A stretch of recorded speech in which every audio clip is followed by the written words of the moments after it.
Imagina a seguinte cena. A vida chega ao fim.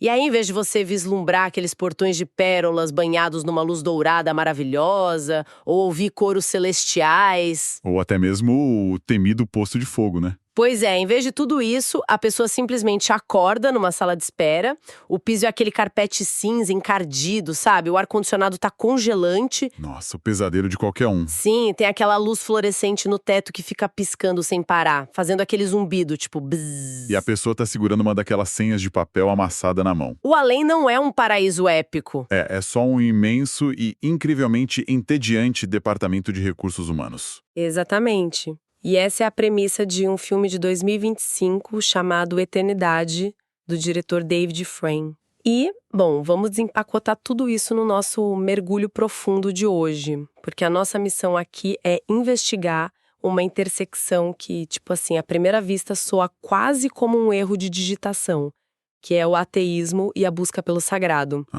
É um tema denso, porque a gente se pergunta como mentes estritamente racionais, que rejeitam qualquer conceito de divindade, lidam com aquela necessidade humana e até biológica de significado, de maravilhamento. Sim, aquela vontade de pertencer a algo maior, né? E para guiar essa nossa análise, a gente não vai ficar no achismo, não. A base da nossa conversa de hoje cruza o trabalho do Dr. Jorge Guerra Pires. Isso, especificamente os textos e gravações em áudio dele sobre o ateísmo e a busca pelo sagrado.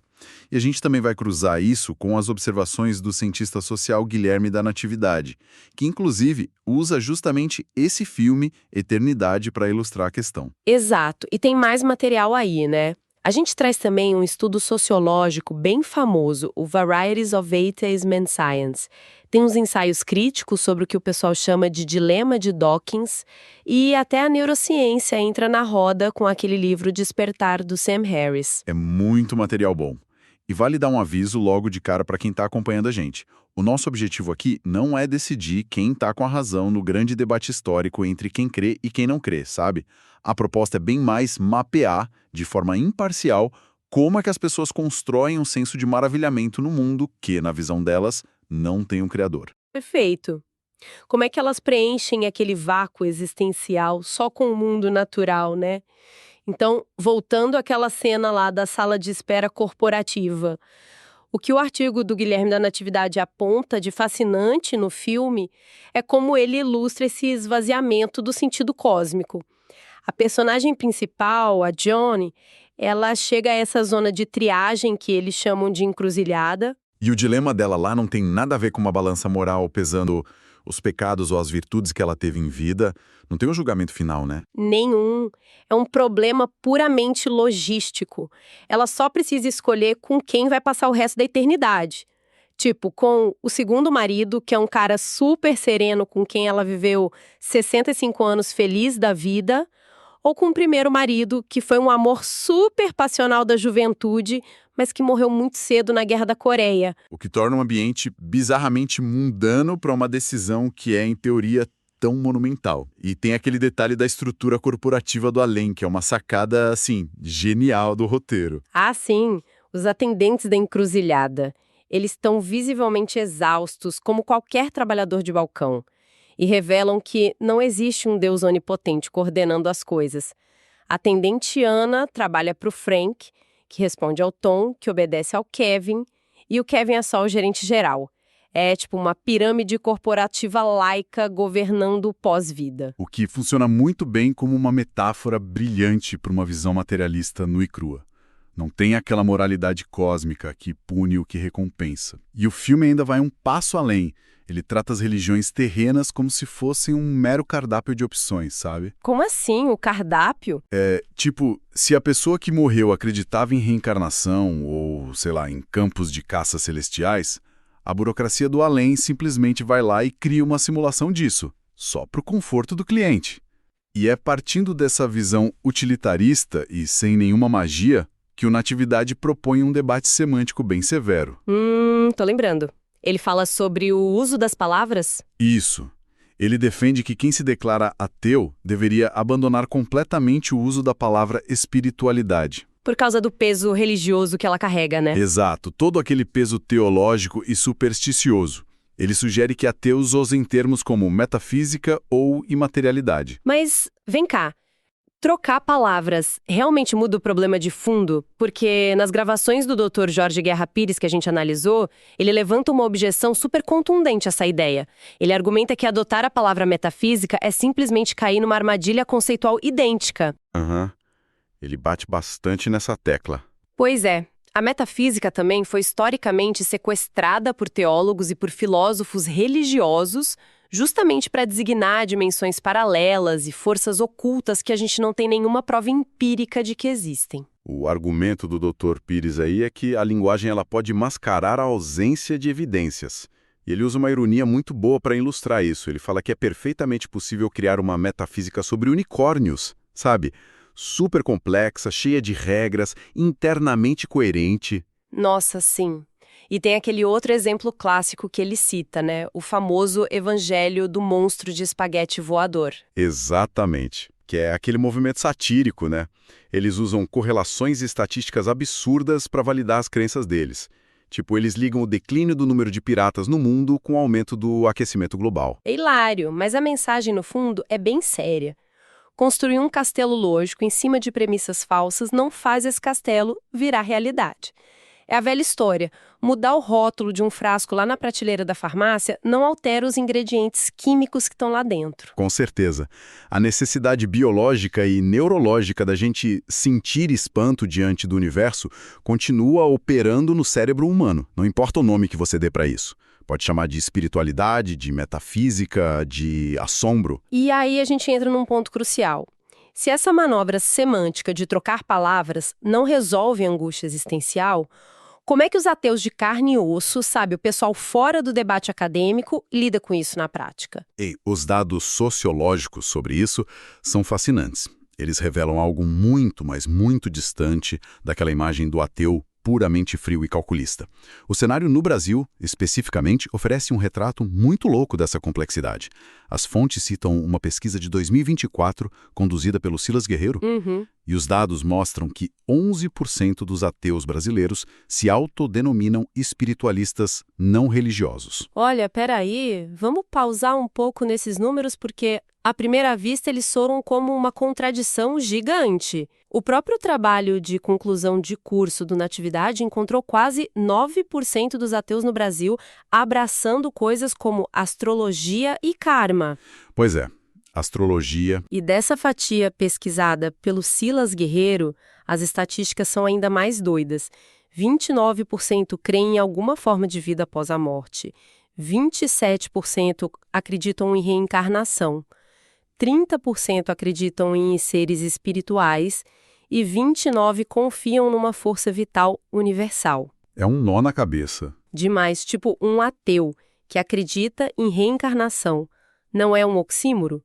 Como é que alguém rejeita a figura de um Deus criador, mas acredita piamente que um espírito fica pulando de um corpo para o outro? Então, o Dr. Pires analisa essa aparente contradição através de uma lente bem específica nossa. A lente do profundo sincretismo cultural do Brasil. Ah, o nosso jeitinho com a fé. Isso. O indivíduo abandona aquela figura do Deus barbudo judaico-cristão que fica lá em cima julgando e punindo o tempo todo. Ele faz isso geralmente por não encontrar nenhuma lógica empírica. Faz sentido. A pessoa quer provas, não acha? E descarta a divindade. Exato. Só que tem um porém. A mente humana tem um pavor instintivo do vazio absoluto. A ideia de que, olha, depois que você morrer não tem mais nada, é só decomposição, isso é aterrorizante para muita gente. É insuportável pensar nisso para a maioria das pessoas. Então essa pessoa acaba carregando aquela bagagem mística que já permeia a nossa sociedade para amortecer o golpe existencial. O Pires classifica isso como um ateísmo fraco, ou então estado de transição. É onde esse misticismo serve como uma espécie de puxadinho emocional, sabe? Adorei essa expressão, puxadinho emocional. É uma forma de manter aquele conforto do sobrenatural, só que sem precisar responder aos dogmas de uma igreja estruturada. O cara não quer um pastor ou um padre mandando nele, mas ele quer acreditar que a avó dele está num lugar melhor. Nossa, e isso fica muito claro até na linguagem que a gente usa no dia a dia. O Pires nota que mesmo em palestras de grandes figuras do budismo zen aqui no Brasil, rola um uso bem recorrente de vocabulário puramente católico, tipo usar a palavra rezar em vez de meditar. É o cérebro da gente reciclando o que já conhece desde a infância. Mas olha, esse apego ao ritual e ao sagrado não acontece só no Brasil, não. Não. Aquele livro, o Varieties of Atheism in Science, do Eklund e do Johnson, eles foram explorar pesquisadores e cientistas de ponta no Reino Unido e nos Estados Unidos. E eles encontraram um fenômeno que eles batizaram de ateus culturalmente religiosos. Ateus culturalmente religiosos. Como é que funciona isso na prática? Os exemplos do estudo ilustram super bem. Eles mostram cientistas judeus declaradamente ateus, mas que acendem as velas no Shabat rigorosamente toda semana. A motivação deles não é invocar o divino, não é uma fé sobrenatural. É para manter viva uma conexão ininterrupta de milhares de anos com os ancestrais deles. O ritual aí não é mágico, ele é puramente histórico e identitário. Que interessante. Tem outro exemplo nesse mesmo estudo que me marcou bastante. São os biólogos britânicos totalmente ateus, mas que frequentam cultos anglicanos tradicionais de forma super regular, o famoso Evensong. Sim, e eles vão nesses cultos puramente pela suspensão temporária da descrença, né? Exato. Eles vão pela beleza acústica da música coral, vão pela arquitetura incrível das igrejas, por aquela atmosfera de silêncio compartilhado e, claro, pelo senso de comunidade. Mas é aí que a coisa toda fica um pouco borrada, sabe? Como assim borrada? Tipo, participar de um ritual milenar, ficar lá cantando hino em uníssono e buscar esse arrebatamento estético todo final de semana. Isso faz de alguém uma pessoa levemente religiosa ou faz dessa pessoa apenas, sei lá, irremediavelmente humana? Essa é a grande pergunta, porque esse comportamento subverte completamente a imagem pública que a nossa sociedade consolidou do ateu. Quando a gente fala de ateísmo moderno, a figura que vem na cabeça da galera não é a de um cientista de jaleco cantando num coral de igreja no domingo para relaxar. Nem pensar. A mente do público vai direto para aquele ativismo militante, focado no debate agressivo. Pois é. E isso leva a gente a um ponto muito crítico que as fontes abordam, especialmente num texto chamado O Dilema de Dawkins. O Richard Dawkins é, indiscutivelmente, uma das figuras mais influentes na divulgação científica no mundo todo. Só que as pesquisas estão mostrando uma resistência interna na comunidade científica que é surpreendente. Muitos cientistas, inclusive ateus convictos, rejeitam totalmente o estilo dele. Eles acham desnecessariamente hostil. O texto relata que colegas de profissão chamam ele abertamente de ateu fundamentalista. E a crítica não é sobre a parte da biologia evolutiva que ele ensina, é sobre como essa retórica agressiva acaba transformando a ciência em uma arma contra a religião. E os efeitos disso no mundo real são pesados. Segundo o estudo, ao tratar qualquer pessoa que tenha fé como se fosse intelectualmente inferior, esse tipo de militância acaba reforçando aquele estereótipo terrível do cientista arrogante de Torre de Marfim. E isso afasta as pessoas, né? Afasta minorias e mulheres da carreira científica, porque estatisticamente esses são grupos que possuem laços muito mais fortes com comunidades de fé. E, pior ainda, isso mina a confiança do público geral na ciência. Imagina quando acontece uma crise de saúde pública ou uma crise climática ambiental. A galera não confia. Tudo isso derruba um mito muito conveniente, sabe? Aquele mito de que todo ateu chegou à ausência de fé através de um racionalismo científico imaculado, avaliando gráficos e evidências de forma quase robótica. O Dr. Jorge Guerra Pires deixa isso super claro. Ele explica que o ateísmo, na definição mais estrita da palavra, é apenas e tão somente a não crença em deuses. Acabou. Ele não é sinônimo de método científico e ele não exige que você tenha um rigor empírico em todas as esferas da sua vida o tempo todo. E a biografia de muita gente comprova isso muito bem. A perda da fé pode ser uma resposta visceralmente emocional. As fontes citam casos de pessoas que abandonaram a religião por causa de traumas severos dentro da igreja, por exclusão ou por perdas insuportáveis de entes queridos. Tem aquele relato muito doloroso no material de uma criança que consolidou o ateísmo dela em um instante super específico. Foi quando um adulto chegou para ela e disse, com a maior frieza do mundo, que o cachorrinho de estimação dela, que tinha acabado de morrer, não tinha alma e, portanto, não iria para o céu. A não crença dessa pessoa, quando adulta, não veio de ler artigo de física quântica. Veio da recusa profunda em cultuar um sistema que nega um mínimo de conforto para uma criança de luto. A máxima do Dr. Pires aqui é muito libertadora para o nosso debate. Ele diz que o cérebro humano é consideravelmente mais bagunçado que uma equação matemática.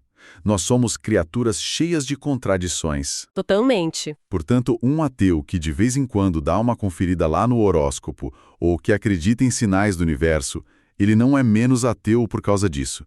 Ele pode até estar sendo bem incoerente do ponto de vista do rigor científico, sim, mas o ateísmo não exige um diploma em racionalismo aplicado 24 horas por dia. Exige apenas não acreditar em uma divindade. E seria até insuportável exigir que todo mundo tivesse uma mente perfeitamente lógica e analítica em todos os segundos do dia. A nossa biologia não opera assim, né? O sentido da vida, o conforto diante da morte de alguém que a gente ama, essas coisas não são interruptor que você desligue pronto sem deixar um abismo para trás. E a questão que se impõe agora é: o que a gente coloca no lugar disso tudo?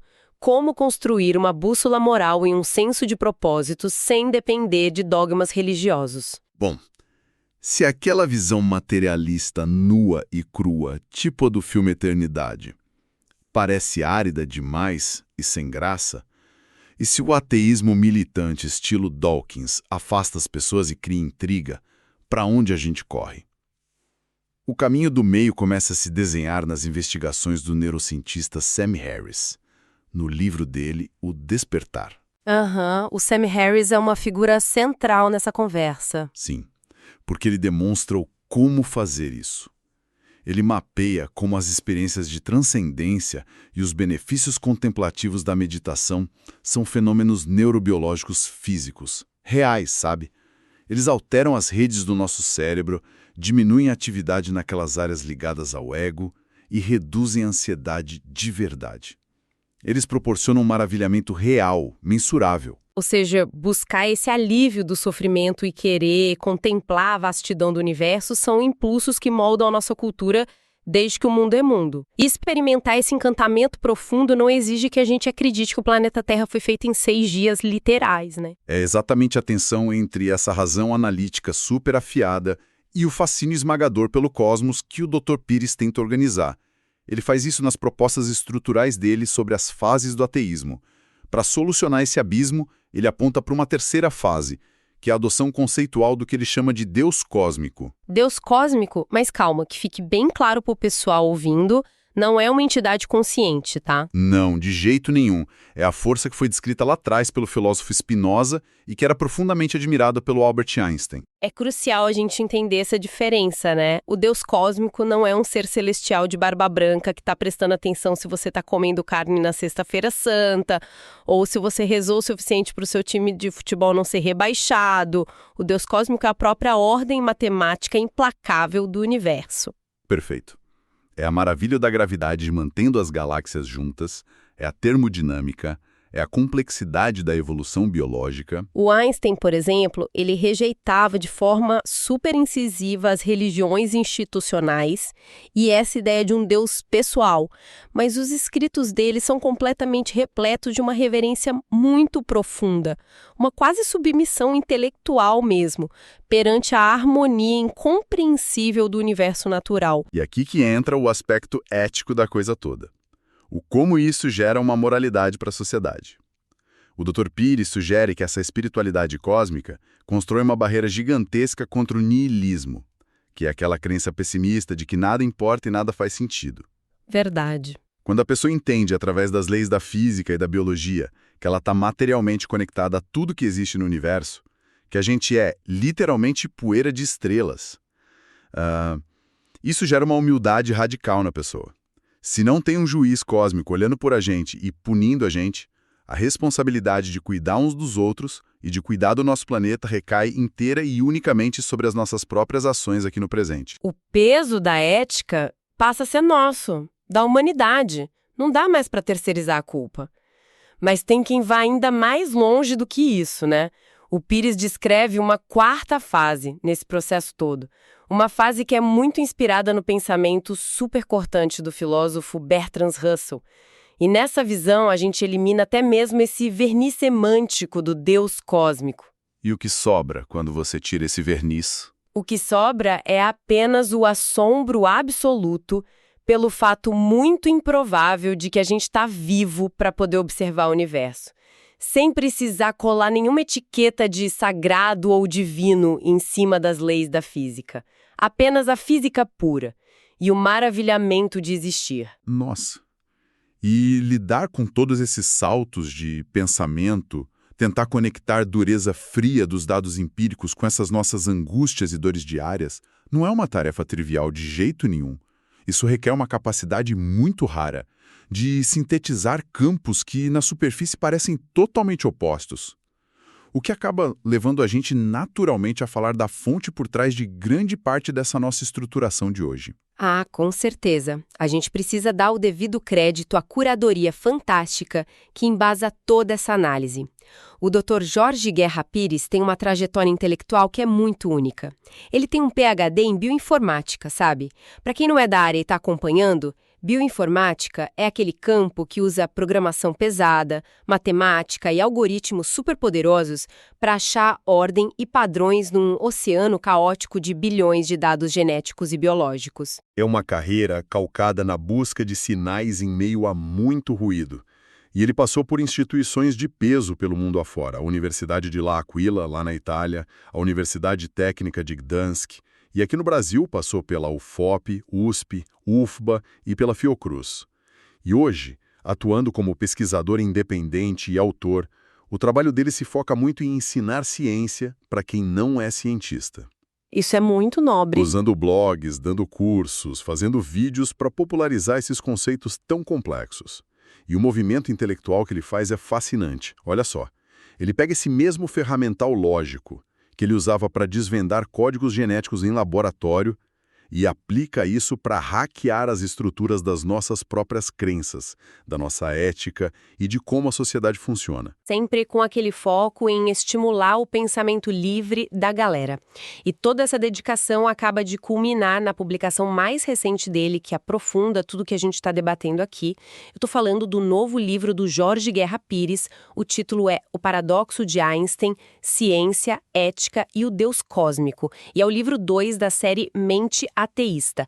É justamente nessa obra que ele explora todos os detalhes dessas 4 fases do ateísmo que a gente citou e detalha como construir uma moralidade baseada no naturalismo. É um prato cheio.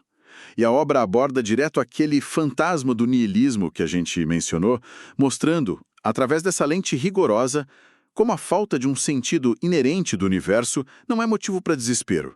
Muito pelo contrário, é uma tela em branco maravilhosa para a construção humana de significado. E tem um detalhe prático super interessante sobre como acessar esse material todo.